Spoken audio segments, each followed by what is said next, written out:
नमस्कार साथियों। सर, मैं रानी दुर्गावती संग्रहालय में हूँ, लेकिन संग्रहालय में मरम्मत कार्य जारी था और आम नागरिकों के लिए बाहर बोर्ड लगा था कि संग्रहालय अस्थायी रूप से बंद है और कार्य प्रगति पर है और असुविधा के लिए खेद है। लेकिन मैंने अपना परिचय दिया और मैंने उनसे रिक्वेस्ट किया तो उन्होंने मुझे अंदर जाने की इजाज़त दी, अंदर जाने की अनुमति दी। मित्रों, हम सभी जानते हैं कि रानी दुर्गावती जो थी वो भारतीय इतिहास की एक महान वीरांगना थी, जिन्होंने अपने साहस, पराक्रम और आत्म बलिदान से भारतीय महिलाओं के गौरव को ऊंचाई प्रदान किए थे। वर्तमान उत्तर प्रदेश के बांदा जिले में चंदेल राजवंश के शासक कीर्ति सिंह चंदेल के घर जन्मी रानी दुर्गावती, जिनका विवाह गोंड राजा दलपत शाह से हुआ, जो गढ़मंडला, जो अभी वर्तमान के मध्य प्रदेश के जबलपुर क्षेत्र को कहते हैं, वहाँ के शासक थे। लेकिन 1548 ईस्वी में राजा दलपत शाह की मृत्यु के बाद रानी दुर्गावती ने अपने नाबालिग पुत्र वीर नारायण के नाम पर शासन संभाला और अत्यंत कुशलता से राज्य का संचालन किया। उन्होंने राज्य में सुशासन, न्याय और लोक कल्याण के कई कार्य किए। लेकिन जब रानी दुर्गावती के समय में मुगल अपना विस्तार कर रहा था, 1564 ईस्वी में मुगल सम्राट अकबर के अधीन सेनापति जो थे असफ खान ने गढ़मंडला पर आक्रमण कर दिया। लेकिन रानी दुर्गावती ने अपनी सीमित सेना के साथ बहादुरी से उनसे युद्ध किया लेकिन अंत में उन्होंने नरई नाले के पास असफ खान की सेना ने उसे जबरदस्त संघर्ष किया। लेकिन युद्ध में जब पराजय निश्चित लगने लगी और घायल अवस्था में जब रानी दुर्गावती ने आत्मसमर्पण नहीं किया, बल्कि 15 जून 1564 ईस्वी को रानी दुर्गावती ने अपने ही तलवार से स्वयं को घायल कर मृत्यु को वरण कर लिया और वीरगति को प्राप्त हो गए।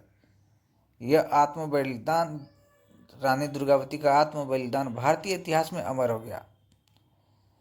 साहसी, राष्ट्रभक्त और आत्मसम्मान का प्रतीक, जिन्होंने जीवन से अधिक सम्मान को महत्व दिया। उनकी रणनीति, घुड़सवारी, युद्ध कौशल और प्रशासनिक क्षमता जो थी वो अद्वितीय थी। उनके सम्मान में मध्य प्रदेश सरकार ने जबलपुर विश्वविद्यालय का नाम रानी दुर्गावती विश्वविद्यालय रखा है और भारत सरकार ने भी 1983 ईस्वी में रानी दुर्गावती के सम्मान में एक डाक टिकट जारी किया था। रानी दुर्गावती की गाथा जो है आज भी लोकगीतों, श्रुतियों और इतिहास में अमर है। रानी दुर्गावती नारी शक्ति की एक प्रेरणादायक मिसाल थी। उन्होंने दिखा दिया कि एक महिला भी युद्ध के मैदान में न केवल नेतृत्व कर सकती बल्कि मातृभूमि की रक्षा हेतु प्राणों की आहुति देने से भी पीछे नहीं हटती। गोंड राज्य में रानी दुर्गावती का भी योगदान महत्वपूर्ण है। रानी दुर्गावती का गोंड राज्य में जो योगदान है उसमें नारी नेतृत्व, प्रशासनिक कुशलता और सांस्कृतिक समन्वय जो एक अद्वितीय उदाहरण है। उन्होंने गोंड साम्राज्य को न केवल मजबूत किया बल्कि सामाजिक, आर्थिक और सांस्कृतिक विकास की दिशा में भी अहम कार्य किए। रानी दुर्गावती ने कुशल प्रशासन चलाया, जिसमें कर व्यवस्था, भूमि व्यवस्था और न्याय प्रणाली को भी मजबूत किया। उन्होंने अधिकारियों में ईमानदारी और पारदर्शिता को बढ़ावा दिया। किसानों और आम जनता की भलाई के लिए नीति निर्माण किया। सिंचाई व्यवस्था पर भी विशेष दिया, जिसमें तालाबों, नहरों और कुओं का निर्माण कराया ताकि किसान अच्छी फसल उगा सके। इस कारण राज्य में कृषि उत्पादन में वृद्धि हुई और किसानों की हालात भी सुधरी थी।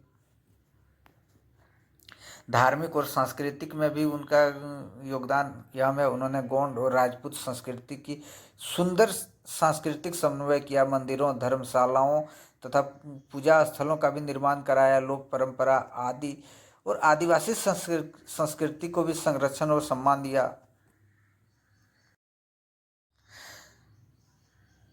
रानी दुर्गावती संग्रहालय की जो दीवारें वो चिक चिक कर कहती है कि रानी दुर्गावती का पराक्रम, उनका साहस, उसका सैन्य नेतृत्व आज भी हमें प्रेरित करती है।